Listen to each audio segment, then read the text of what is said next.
Um, I know it. I looked at the schedule, and to talk about food technologies is a new subject for the DLD as a whole. But I really hope that the next DLD in Israel, Food Technology Hub, and food technology as a whole will become really one of the main issues. Just because, as I'll take you through my thoughts. Actually, it's a 3 years thought that I was asked to do in like 20 minutes. I had 100 slides, and I tried to reduce it to 40 and to tell you the story in like 15 minutes. It is really why I really think, or we at Strauss really believe, that creating a food technology hub or an advantage for Israel in this category would be just a great future for all of us, and more so, a great future and a great present to the world. So just a little bit about us. We're an international food company. We're in 22 countries, but really our home base is in Israel. So everything we do outside of Israel, we use Israel as our really experienced laboratory. So we have coffee around the world. We have hummus, which is of course the Israeli food, which we convince slowly but surely other places around the world to taste, just talking about the diversity of the world. Again, something that we in Israel are so good at and known for. We have our water company, again using Israeli technology and really having this vision of bringing back trust to tap water. Again, Israel is for us the laboratory and our source for growth. We love to work with partners. This open laboratories and open working relationship with others is really something that we love to do, we know how to do, and this is one of the reasons we are really able to grow around the world. Well, it didn't start like that. Our company started like 80 years ago, as we say, with 2 cows. My grandparents were immigrants, came from Germany with a real belief that we can create a better world. That here in Israel, we can actually create something different than what they experienced in Germany. So these ideals of not just creating a company, but creating a company and a new country is something that no matter what, we didn't start today. It really started 80 years ago. We put Strauss as our corporate brand with a great mission, which is really a global brand that is driving a movement of improvement. And the reason why we talk about it, we really use our products, our know-how, our services, and also as a movement to improve the world, but mainly we have this calling for an action for improve. So it's really calling for others, wherever we are, to create together something which will make this world a better one. So while we really look at what we do, we always look what's going on in the world, and the world is changing so dramatically. That's, I'm sure, one of the things we can feel here. The world is growing more and more global. Global means, for us at least, yes, globalization might sound a bit negative, but actually there are no boundaries. People move from one place to the other. And more we feel responsible for each other, mainly through this communication. The world is communicating non-stop. And it actually creates something beautiful, which is really kind of an openness, a feeling of there is a great option for collaboration, for transparency, for sharing, and through this sharing of know-how, a great empowerment around the world. At the same time, we see a great movement again of shift of power from government to institutions to everyone that sits here at this table, but mainly we can see there is no one vocal strong point of power, so we all share the responsibility. We consume all of our resources. We have this great world, we have great life, we eat, we drink, we have light everywhere. We slowly but surely consume all the resources that nature really gave us. On the other hand, we really see that people live much longer and they are looking how to live much better. So a lot of the things we talked about here today, probably in the last 3 days, is, longer and better, what does it mean? But with all those great movements that most of us are part of it, we have something very different as part of this things that happen around the world.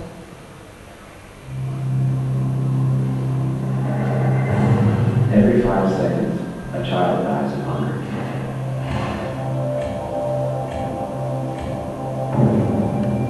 Each year, we're losing 6 million children.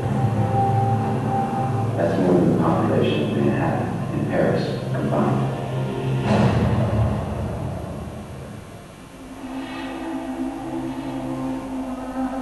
Today, some of us wake up to a full meal, while others wake up to nothing. We may live in different worlds, but we share the same planet. And what affects some of us now may affect all of us tomorrow. Without action, climate change will cause widespread decreases in crop yields. For every 1 degree rise in temperature, we get a 10% decline in agricultural production. Water shortages threaten to reduce the global food supply by more than 10% in the next 25 years. If we don't work to counteract these effects, we will lose our ability to grow enough affordable food on our planet. By 2030, there will be an estimated 1.8 billion more people to feed. Instability and political unrest rise as food becomes more scarce. If we don't act now, it may be too late. The global food supply must increase by 50% to meet the world's demand by 2030. To change the future, we need to work from the ground up.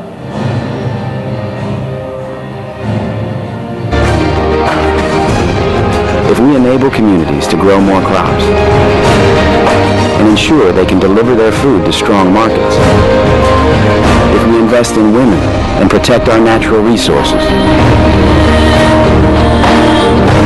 we can catalyze the growth of viable and stable economies, and so hope for a better, safer world.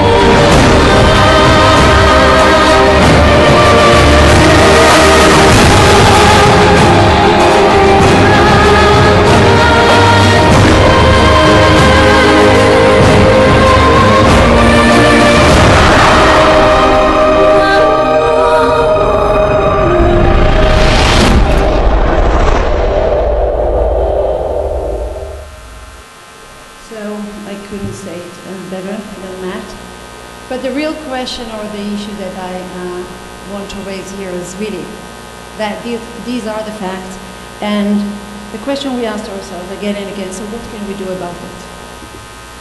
One thing for sure, in order to really, as Matt said again and again, it's definitely we need to work together. It's not something that someone can solve by itself, not a company, not a government. So really, in order to really do that, working together, we sure have to create together a new leadership, a long-term leadership, a leadership that can really commit to things that have to be done in order to really solve this issue.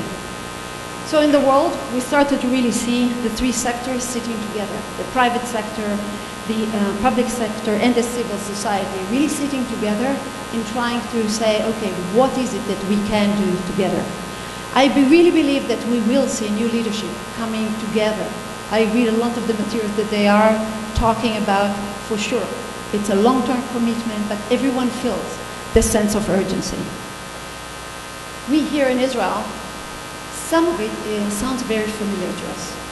And again, as a lot of the things, we ask ourselves, well, we are a small country, we are a small company relatively to the things that happen in the world, but still, there is this sense of what is it that we can do together here in Israel to actually help this joint effort that happens around the world. And I just took a few slides from our government's long-term vision, how to really join forces with the world. And the nice thing is the way they start.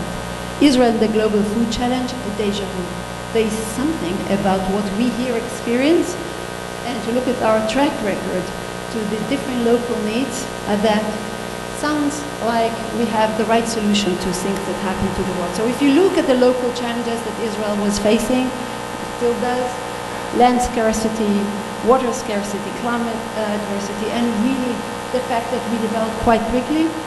What happened in Israel because of those needs, some really new and very innovative technologies were created in order to answer those needs. And with the years, what we saw, that our challenges became global challenges, and that's how Israel started to really send our technology to different parts of the world and created a great brand.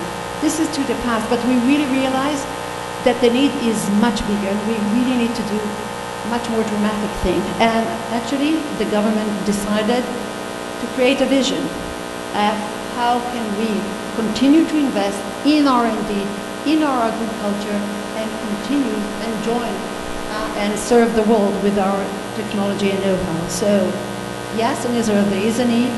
We continue and we want to bring, this is the government, long-term, 20 years actually vision, innovative solution, to continue to have a very viable, great and vibrant local testing, so to continue to have here agriculture and to scale it to the world. Yes, so we just have, when we look at Israel, we have a government that is committed to really be part of it. And we asked ourselves, okay, we, Strauss, as a global food company, how can we join? How can we actually enjoy the fact that Israel is already has experience and the government is committed? How can we just join, enjoy it ourselves, and actually share it with others in Israel and in the world? So we looked at what is it that we know how to do. We definitely love to, we just love to join every movement of improvement, whether it's the diversity and women empowerment, lots of things that we do internally. We have a lot of expertise in food technology, whether because of us or the fact that we have great partners. We focus on innovation internally, and we have deep roots in the Israeli community. We really feel part of what's going on here in Israel. We are part of everything that happens here. And we have lots of global interaction because of our footprint and because of our partners. So we really decided that innovation driven by technology is really something that it served us, it served this country, and that's what we really want to do as part of really joining those forces. Well, it happened already in Israel, needs and then technology, and we decided actually when we looked at it that if there is so many technologies that were created through the defense and then created the civil high-tech industry, the same with the biotech and clean tech, we really felt that there is already a lot of technology there that can be part of this new food technology hub. We looked at technology that existed already, and we felt there is something there. We used Israeli technology to actually screen all the technology that has to do with food. And we just had created this huge ecosystem with lots of names, lots of startup, venture capitalists, research center, everything that has to do with food. It can be know-how that was created in the army, and it can be know-how that was created in the food hubs. It was just screened, and it's actually on our website for everyone to look at. The second thing we said, okay, there is a lot of technology there, as we call it, lots of dots, but they're not yet connected. There is nothing that really puts it together. And we just decided to be that. We decided to really create the Ofra Strauss food tech community here in Israel. We as a company, we really believe in these open platforms and the power of communities. We really believe in the wisdom of the communities, and we just know how to work with it. So we decided to just skip the R&D world and to really talk about search and development. And through this open platform, we actually started to create the Israeli food technology hub. So how did we do it? We actually started with what we call food campaign, not food campaign, with a personal touch. After we screened, we started to actually meet all those companies. And then we started to have conferences to really put all those companies that were on the screening process. We invited them to come and be with us, sit together, share know-how. And we really offered our added value, which is we asked them and we invited them to use our beta site, to use our production line, to use our know-how, whether it's marketing, whether it's our global reach. Everything that we have in our company, we offered it to this ecosystem that we created. And what we found out really through this call for action to become one of a huge Israeli food technology hub, everyone was just happy to join, happy to share, happy to sit together. And everyone saw it as a great opportunity. We started to call our partners, whether it's Pepsi, whether it's Haier, Danone, all those R&D groups, Estee Lauder. Come to Israel, look at what we have. Tell us in advance what is it that you actually want to see.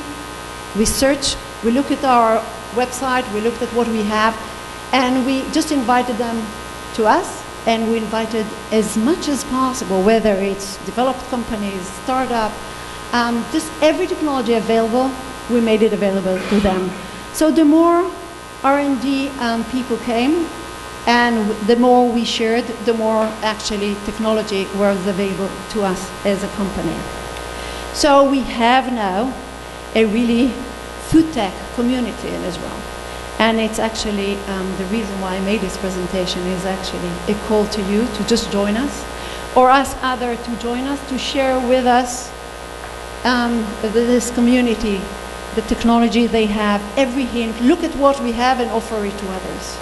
We really want to create in Israel this amazing food tech community which doesn't exist in other parts of the world, and we see more and more countries like Brazil that came to us and really asked us how can we join, and maybe can we create something very similar in Brazil. So I really want to use Eugene's candle words, and he said, maybe it's an opportunity for us Israelis and for us companies here in Israel to offer friendship to the world through this wonderful present and interaction of food technology that can save one of really the most urgent problems that the world has. Thank you.